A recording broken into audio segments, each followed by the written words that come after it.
Hey everyone, welcome back to the channel.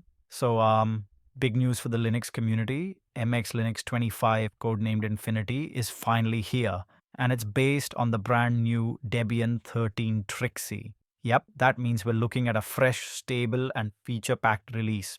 Now, before we get into what's new, let's just take a second to appreciate how consistent MX Linux has been. It's lightweight, stable, and honestly, one of the easiest distros for both beginners and advanced users. And with MX Linux 25, things just got even smoother. So the standard editions are running on the Linux 6.12 LTS kernel, while the KDE Plasma edition and the AHS or Advanced Hardware Support edition come with the Licorice 6.16 kernel. That basically means better performance and hardware compatibility right out of the box. And if you're wondering, yes, MX Linux still gives you the choice between systemd and SYS Winit, so you get to decide what boot system works best for you.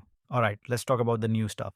MX Linux 25 introduces support for Debian's new Deb 8.2.2 format, which makes managing sources a bit more modern and flexible. They've also ported MX tools to Qt6, so you'll notice smoother performance and better visuals.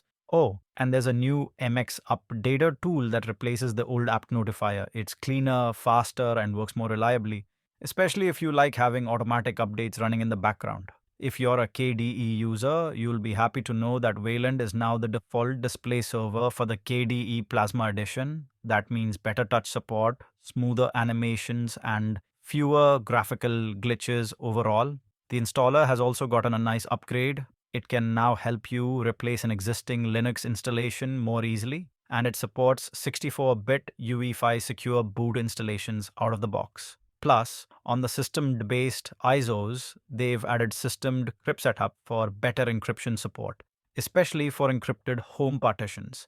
That's a small change, but a big win for security-minded users. Now, about the look and feel, Takat Saralain, there are new Conky configurations, including a default one that lets you switch between 12-hour and 24-hour clock formats depending on your locale. Super handy for customization fans. They've also updated the MX Ease and MX Matcha themes, keeping things looking clean and modern. In the Xfce edition, the Whisker menu has been updated to the new settings format, faster and easier to tweak.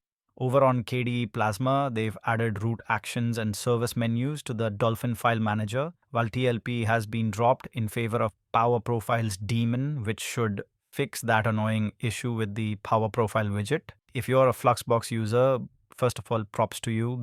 You're getting a ton of new tweaks. The panel configuration's been revised, menus have been updated, and the Rofi App Finder tool got a nice refresh too. Even the default styles and toolbar configurations were reworked. Oh, and Audacious is now the default music player instead of DADB. That's a pretty good choice in my opinion. Audacious is lightweight but feels more polished. The NVIDIA installer has also been improved. It now has a fallback mode for the developer repository and better Wayland compatibility. And yep, the new MX Updater utility now handles automatic updates more reliably. So overall, MX Linux 25 feels like a solid, refined step forward, balancing performance, usability, and choice. You can grab the new release right now from the official MX Linux website. It's available in Xfce, KDE Plasma, and Fluxbox editions, featuring Xfce 4.20, KDE Plasma 6.3.6, and Fluxbox 1.3.7 desktops. So yeah, that's MX Linux 25 Infinity. Stable, sleek, and more flexible than ever. What do you think?